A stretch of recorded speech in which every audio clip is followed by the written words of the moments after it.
नमस्कार दोस्तों, welcome back to ICU master class by ICU with doctor Bhautik. आज हम ईसीजी इंटरप्रिटेशन के एक बहुत इंपॉर्टेंट टॉपिक डिस्कस करेंगे, चेंबर एनलार्जमेंट एंड हाइपरट्रॉफी। कई बार ईसीजी हमें बताता देता है कि हार्ट का कौन सा चेंबर प्रेशर या तो वॉल्यूम से ओवरलोड से अफेक्टेड है। ईसीजी कभी इको को रिप्लेस तो नहीं कर सकता है, लेकिन ईसीजी से हमें ये क्लू जरूर मिलता है कि right atrial enlargement, left atrial enlargement, right ventricular hypertrophy या तो लेफ्ट हाइपर वेंट्रिकुलर हाइपरट्रोफी है या नहीं है। आज के लेक्चर के बाद आप R I, L I, R V H, L V H को कॉन्फिडेंटली आइडेंटिफाई कर पाओगे। बेसिक इसका जो प्रिंसिपल क्या रहता है, सबसे पहले कॉन्सेप्ट समझिए कि bigger the chamber bigger the electrical activity. जब कोई चेंबर एनलार्ज होता है तो हाइपरट्रोफी होता है, उसकी इलेक्ट्रिकल एक्टिविटी इंक्रीज हो जाती है और इसी वजह से ईसीजी में चेंजेस देखने को मिलते हैं। सिंपल रूल है, atria enlarge P wave changes, ventricular enlarge Q R S changes. ये पूरे लेक्चर में इसी प्रिंसिपल पे बेस है। ठीक है, सबसे पहले समझते हैं राइट एट्रियल एनलार्जमेंट और लेफ्ट एट्रियल एनलार्जमेंट। ठीक है, ईसीजी में क्या देखने को मिलेगा, लीड टू में tall peak T wave, height उसकी कौन सी होगी, ग्रेटर देन 2.5 mm। ठीक है, पी वेव की हाइट समझ गए आप। इसको कहते हैं पी पल्मोनाले। लीड वन में इनिशियली पॉजिटिव कंपोनेंट प्रोमिनेंट होता है। कोज क्या रहेगी इसके, COPD, pulmonary hypertension, tricuspid stenosis, tricuspid regurgitation and congenital heart disease. Easy memory कैसे याद रखो, tall peak T wave lead two think of right atrial enlargement. उसके बाद रहता है left atrial enlargement. ECG feature में लीड टू में broad notch P wave देखने को मिलेगा। ड्यूरेशन कितना होगा, मोर देन 120 मिली सेकेंड होगा। ठीक है, लीड टू में पी वेव कैमल हैम जैसा दिखेगा। लीड V1 होती है, उसमें deep terminal negative P wave दिखेगा। डेप्थ कितनी होगी, ग्रेटर देन 1 mm। ड्यूरेशन कितना होगा, ग्रेटर देन 40 मिली सेकेंड V1 में।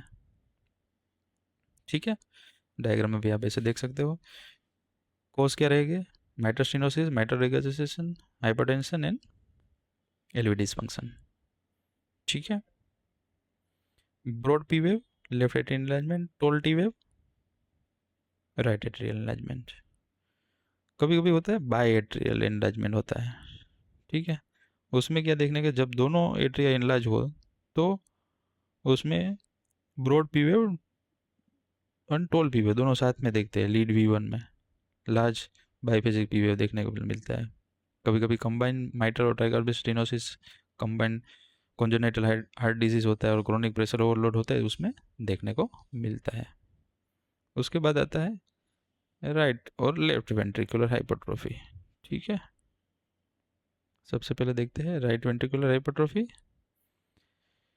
नॉर्मल हार्ट में लेफ्ट वेंट्रिकल डोमिनेंट होता है, इसलिए V1 में स्मॉल एस और डीप स्मॉल आर और डीप एस वेव होते हैं। ठीक है, अब आरवीएच में सिचुएशन होती है वो रिवर्स हो जाती है।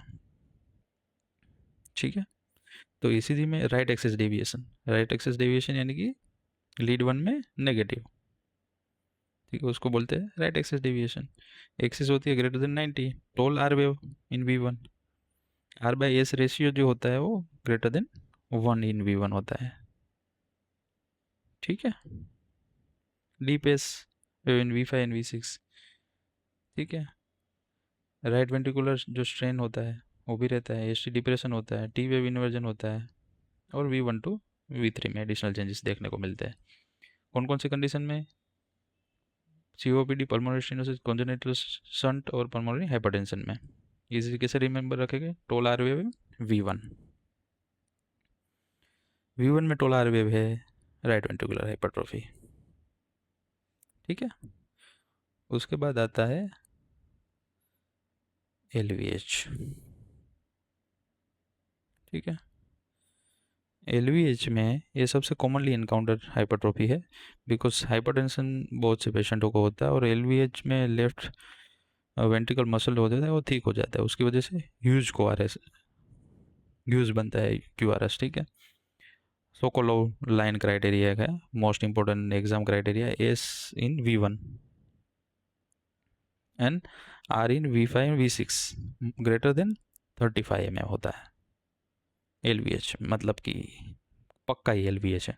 एक है उसका कॉर्नेल वोल्टेज क्राइटेरिया है, R in AVL plus S in V3 20 greater than 28 mm, और फीमेल होती है उसमें more than 20 mm suggestive of LVH। Other कौन से फीचर रहते हैं LVH में? Tall R wave in 1 AVL V5 V6, deep S wave in V1 and V2, left axis deviation होता है और स्ट्रेन पैटर्न देखने को मिलता है। इसी जो फीचर होता है LVH में वो ST depression and T wave inversion भी देखने को मिलता है, और T wave inversion V1 AVL V5 V6 में देखने को मिलता है। इसका इंपॉर्टेंट पॉइंट ये है कि this secondary to repolarization changes है, नॉट नेसेसरीली कि भाई ये इसेमिया की वजह से।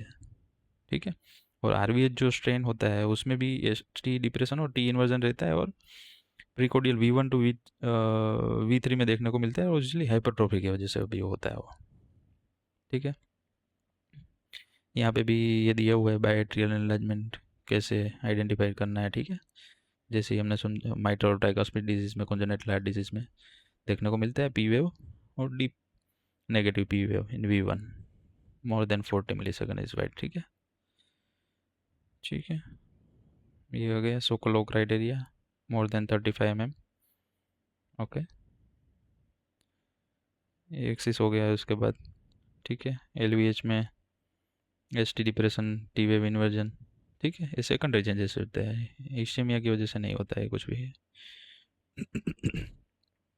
ठीक है, अगर इसको याद रखना है हाइल जो, तो tall P in lead two मतलब right atrial enlargement, broad P मतलब lead two left atrial enlargement, tall R wave in V1 मतलब RVH। ठीक है, हाई वोल्टेज QRS मतलब क्या हुआ? LVH, high voltage QRS plus strain severe LVH। Biatrial enlargement LIN RIU का feature देखने को मिलेगा। ठीक है, ECG क्लू को पेशेंट की हिस्ट्री के साथ कोरिलेट करना चाहिए। ठीक है, COPD का पेशेंट है तो क्या देखने को मिलेगा? Toll T wave and RVH देखने को मिलेगा, थिंक ऑफ कोल पल्मोनल है।